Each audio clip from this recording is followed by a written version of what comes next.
Hello, my name is Paige, not Paige, and I used to think that taxidermy was someone doing your taxes for you.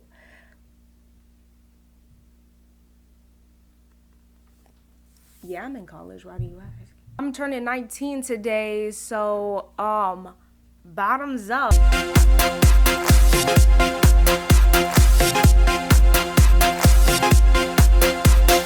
Just kidding. That 19's not the legal drinking age here in America where I am. So today we're reading Dipper Goes to Taco Bell. I saw a very funny Instagram post about it. This person at Gravity Falls I just realized, like back at that, it's memer. It's memer. No one showed my colleges. No one.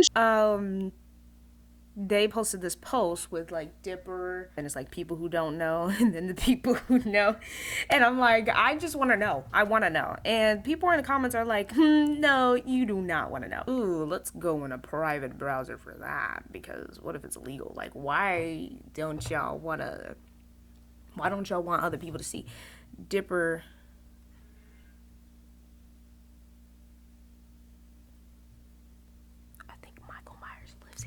Dipper goes to Taco Bell.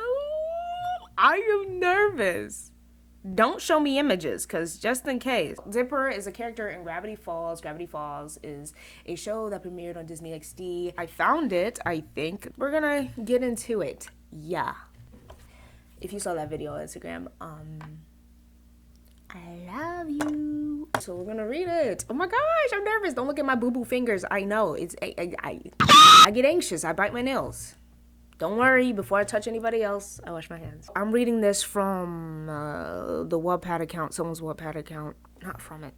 It's on somebody. Someone uploaded it, and their ad on Wattpad is just worthless trash. You are loved. You is kind. You is important. I promise. It's from their story, Most Messed Up Cartoon Fanfictions. Mabel Goes to Wendy's. Sweet Apple Massacre. So here goes Dipper Goes to Taco Bell. Ooh, I'm excited. I don't know. I'm kind of scared. I'm kind of nervous. I might have to grab Claire back there if I get a little nervous. So, bebop. It was a normal day in Gravity Falls, Oregon. Well, as normal as Gravity Falls gets, anyways. Dipper Pines was reading his book, and Mabel, his twin sister, was wondering what he was doing. Dipper, are you gonna keep your nose buried in that strange book of yours all summer? You gotta go out, have an adventure. Mabel exclaimed. That is not how you spell exclaimed, but it's fine. Exclaimed. Not now, Dipper said quietly. I'm trying to decode this. He was looking at a cryptogram that said XSLFA QBE QXZLYB. I hope I don't. That's a hat. I hope I don't summon something. Okay. Letters scrambled. I'm not saying the rest of it out loud. Dipper was officially stumped. He could not figure out what it meant, and it seemed very mysterious to him. Grunkle Stan is gonna take us to dinner for lunch. I can't read. Grunkle Stan is gonna take us to the diner for lunch, Dipper. Mabel exclaims. Dipper, however, was not in the mood for the diner. He was publicly humiliated the last time he went, and he thought the food wasn't very good anyway. Mabel, I don't want to go to the diner, Dipper said solemnly. I want to go somewhere else. But there is really nothing else in this town unless, that's not how you spell unless you count the Taco Bell near the forest. Mabel replied, there's no damn Taco Bell in Gravity Falls. The most name brand thing they probably have there is Dollar General. Dipper's ears perked up. He had never eaten at Taco Bell before. And ever since last week, he had a craving for Mexican food for some reason. Why don't we go to Taco Bell today? Dipper asked. Taco Bell? Grunkle Stan questioned. No, how does he talk? No, I'm not even gonna do voices. Why'd you wanna go there? It smells like the bathroom when it gets clogged. I had my heart set on pancakes, Mabel moaned. Listen, you can go to Taco Bell if you want to, but don't come crying to me when you smell like expired onions. Fine, I will, Dipper said harshly. Don't let the door hit you on the way out, Grunkle Stan said. Why are you being mean? Grunkle Stan is not unnecessarily rude. But as he was exiting the mystery shack, the door hit him on the way out. Ah! Said Grunkle Stan. He was laughing. So anyways, Mabel and Grunkle Stan went to the diner while Dipper tried to find the Taco Bell. He had brought with him his book and a couple bucks, but finding the Taco Bell was harder than he had previously thought. He had been looking around town for what seemed like days. The mystery book wasn't helping him either until he saw a flicker of a sign in the forest. He went into the forest. Why would there be a Taco Bell in the forest? Dipper asked himself.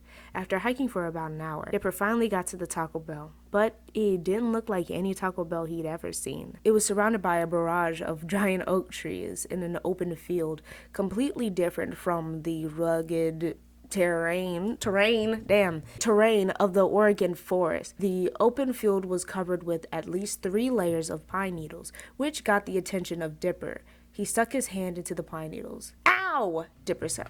Well, why would you do that? Do you know what would happen? No. Ow! Dipper shouted. A pine needle poked him. It hurts. The restaurant Taco Bell looked like a silo, sort of. Why'd I read it like that? Well, it was very cylindrical.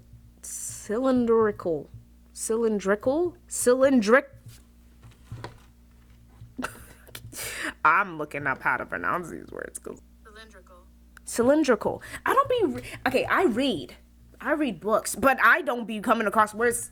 That word. I'll be like, Cylindrical. It was very cylindrical. The outside had rusty picnic tables and looked like no one used them at all. Dipper walked up to the restaurant's door. Should I go in there? Dipper asked himself. I'm starting to have second thoughts. Why is there a small, desolate Taco Bell in this forest, miles from the nearest road? Guess it's my only option. Mabel and Grunkle Stan are probably done with lunch by now.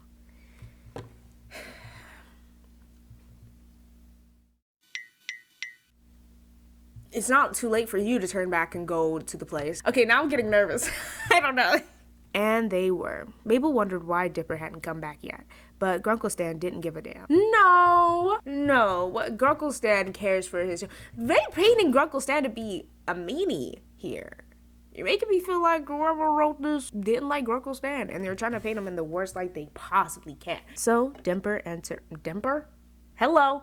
Okay, so Dipper entered the restaurant, and he was relieved to see that the interior was normal, except for its high ceiling. There were also no customers inside, but Dipper thought that was normal considering how the franchise was so isolated. He went up to the counter. There was only one cashier working the registers, a very old, slightly deaf, bored out of his skull cashier. Dipper decided that he wanted to order, then approached the register. Excuse me, I'll have... We only got tacos! The cashier interrupted. Hey, I guess I'll have a taco then, Dipper said. What did you say? The cashier yelled back. I said I want a taco, Dipper yelled back. Okay then. The cashier said, then went to the back for a few minutes. When he came out, he was carrying Dipper's taco. That's only $1. The cashier said. Dipper gave him the money and went to sit down at the least grimiest table. No, take it back home. Get the top. You are in here alone with this person that you don't know. Speaking from a black woman's mind. A black woman's train of thought. Fearful. And also, I have social anxiety. He bit into the hot, spicy, juicy taco filled with thick, pure meat, mild, tantalizing black beans, and sour, fluffy, sour cream. Did they mean to rhyme? That was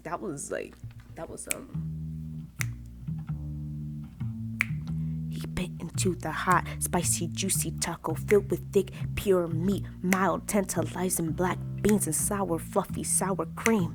He enjoyed this single bite of that perfectly cooked taco. and it still tasted in his mouth after he swallowed it. What am I doing? But as he was about to bite into it a second time, he felt a churning movement inside his body, something that he had felt often. Uh-oh, Dipper said. Then he rushed to find the lavatory. Man, that really went through me. You only took one bite. Something's wrong. You need to go home. Poop in the woods. Poop in the woods, it's fine. You can poop in the woods. I've done it, Dipper said to himself. For some reason, the bathrooms were hidden in a corner, far from the counter and far from the table he was sitting at. When he walked in, he found that the bathrooms were surprisingly clean. For a fast food restaurant anyway. And Dipper found this suspicious. All of the stalls were full and no one was using the urinals. No, I'm scared. Wait, I'm tearing up.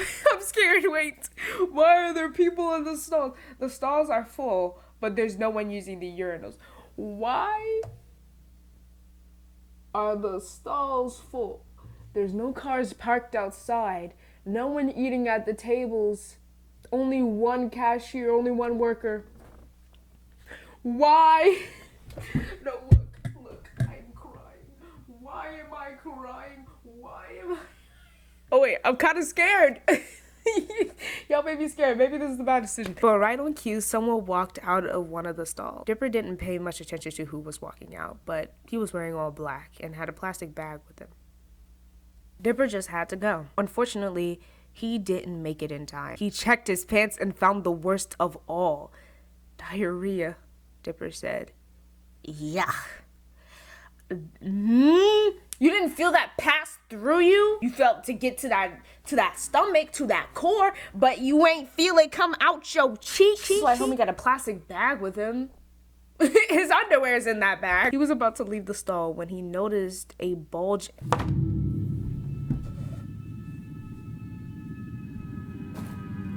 I don't want. If it goes to where I'm going, where I think it might go, I'm clocking out. I'm done. He was about to leave the stall when he noticed the bulge in his pants. He touched the bulge, and once he touched it, you knew exactly what it was. It was Claire. What have I gotten myself into? Who has written this? How old were they when they wrote this? What was going through their mind when they wrote this? I really want to know, Claire. Clarice, can you tell me the answer? Tell me the answer, Claire. Tell me the gosh dang answer! I want to read the rest, but okay, he knows it's what it is, but like, how's he gonna handle it?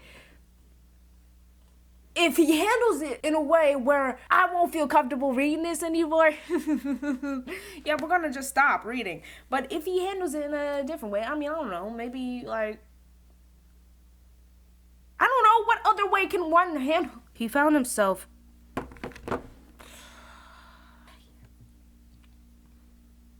I see why people look at things first before they put it out there.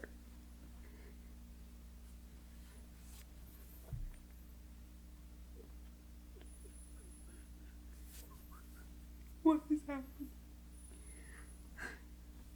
What is happening? This is like a creepypasta. I'd rather them go into graphic detail. Him discussing him having diarrhea.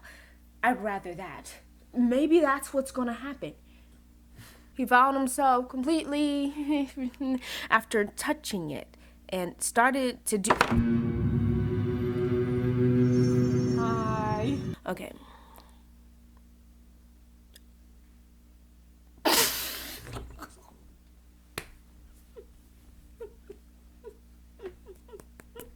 I love you, Claire.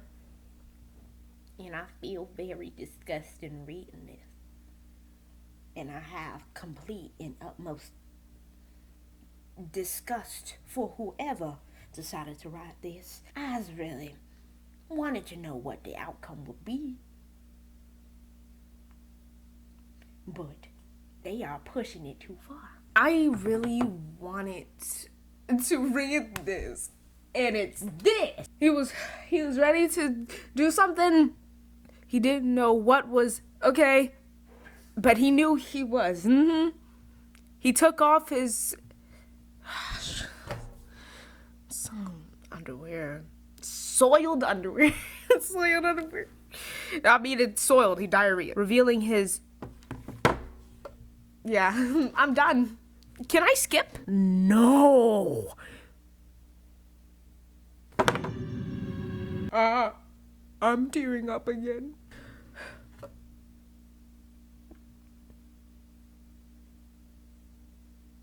What have you done? What have you done to me? I could have gone my birthday without knowing this. You told me not to read it, but I didn't listen. I didn't listen, and this is completely my fault. Oh my God.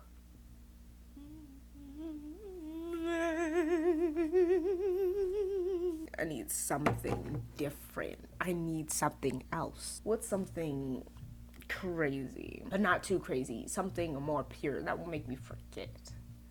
That will make me forget. I don't want to look at my old videos. I'm not trying to look at any children right now. Dipper's a child. A child. A child. He's a child. And you just did that. You just did that. Oh my gosh. I know. No. I know exactly what to find. I'm gonna do it now. I was gonna save this for another time. No, you're lying. He has this many fanfictions about him. I planned on doing a video about a British gentleman from the 1800s. Hey, baby. I just want to come over here and say a little something to you, alright? I just wanted to say that, you're a bitch. You're a bad bitch. But a bitch nonetheless. It's a character of Danny Phantom.exe. He's a TikToker. And his videos make me really laugh. I'm gonna just read until he gets frisky. Because the character gets frisky. And it's funny because it's an irony. It's freaking, it's an irony because his name. Point of view, you're bromance with Danny, but he's also a British gentleman from the 1800s. You're in your bedroom getting ready for your second date with a guy, Joseph, you met a couple weeks ago. As you try to decide which dress is sexy, but not too sexy, you hear a knock on your door. Come in. You answer. What time are you leaving? Oh no, okay, so he's British. We gotta do the accent. What time are you leaving for your date tonight? Danny inquires, what are you keeping tabs on me now? You shoot him a playful look. Resuming your search through your closet, you answer, in about 10 minutes. Perfect. Replies. He starts to leave but pauses, turns around and adds, Go with the blue one. It brings out your eyes. that's not how he talks. He flashes you a sly smile. A sly smile. What is a sly smile? I don't know. Before you have a chance to reply, he leaves, closing the door behind him. You let out a soft laugh as you find his eccentric behavior amusing. You check your phone. It's about a half hour before you date, but Joseph hasn't replied to any of your texts. You sigh. Well, his name is Joseph. I don't think I'd ever find myself crossing paths with someone named Joseph. You sigh, slip into your blue dress, and put the finishing touches on your makeup and head out. You shout a wish me luck through Danny's closed bedroom door, figuring he has his headphones on. When you reach the restaurant, you feel your phone buzz from your purse. Your heart sinks in your chest. You read Joseph's text. Hey babe, sorry, can't make it. Long day, need sleep. Why spend time speak big words when few words do trick? Like, that's what our text language has come to. Skeptical, you check his friend's Insta story to find a video of him from an hour ago, beer in hand, and some random chick grinding on his lap. No effing way. You say a little louder than intended. You look up from your phone to find an elderly woman casting you judgmental looks. You give them an apologetic smile and head out to the restaurant back to the apartment. Although you were disappointed, Joseph's behavior didn't surprise you. Looking back on your love life over the past few months, you realize this has been the outcome of almost every relationship you've attempted to cultivate. Can't relate. Been single forever, and honestly probably plan to keep it that way. Single life, if single life is this rough, how is it gonna be when I'm in a relationship? That's another person added to me being Where did all the good ones go? You think out loud. Where have all the good gone? Shrek brought great covers of that song. And yes, I said covers plural. Because if you look at the title sequence, there's a... Without realizing it, you begin to think of Danny and how wonderful your friendship has been. Okay, he's caring, thoughtful, and has always been there when you've needed him. But you've never thought about him in that way, and it begins to scare you a bit. You shake the idea from your mind and become increasingly aware of how hungry you are. Oh well, instant ramen it is. Again it is, dang. You reach the door to your apartment and rustle through your purse for your keys. Oh my gosh, are you serious? You say when you realize you left them on your nightstand. Dang, this is just not Shawty's night. You knock on the door, hoping Danny hasn't stepped out. In seconds, you hear footsteps, and the door opens to reveal a smug Danny dangling your keys in your face. Looking for these. Looking for these. Help. I'm not in the mood, you say as you push past him, taking the keys over there. Damn. And another one bites the dust. He says in an understanding and slightly comforting tone. You guessed it. You sigh, slipping off your uncomfortable heels as you rub your sore feet. A delightful aroma reaches your nose. You hungry? Okay, I thought Shawty was talking about feet. I thought they were talking about the feet of the person. You hungry? Danny's voice travels from the kitchen into the living room where you're resting. Oh my gosh. You can't help but smile as you walk towards the kitchen to find that Danny had prepared you an entire Italian meal while you were gone. Why? I'm on a date and we were supposed to eat food together. Why did you prepare an entire Italian meal? Unless that was for yourself and now you're giving it to me. But like, don't do that. Eat it, bro. It was for you. Stop. Stirring a pot of sauce, adding a few spices here and there. He takes a small spoonful, blows on it slightly, and brings it to your lips. Here, try this. Oh wow, this is amazing, Daddy. How did you learn how to cook like this? You ask in awe. Simply one hell of a roommate. He chuckles as he begins to plate the food. After a delightful dinner, you offer to clean up, but Danny insists on taking care of everything. You've had a rough evening, darling. You just sit and relax. He says, with a new sweetness in his voice you've never heard before. Let me at least do the dishes. You say as you begin to clear the table, carrying the used plates to the sink. You suddenly feel arms wrap around you. Okay, we're done here. Thank you for the Italian meal. Thank you for watching this video. I mean, it was one hell of a ride. We laughed, we cried, we talked about diarrhea, Joseph being diarrhea. I'm 19. Will I continue to post on the channel? Probably. I can't escape this channel. I keep coming back. It doesn't matter how many times I'm like, I'm done. Or if I'm like, I want to be consistent. I don't get either. I just post and then run. Thank you for the Italian dinner. I'll be on my way. Adios, amigos.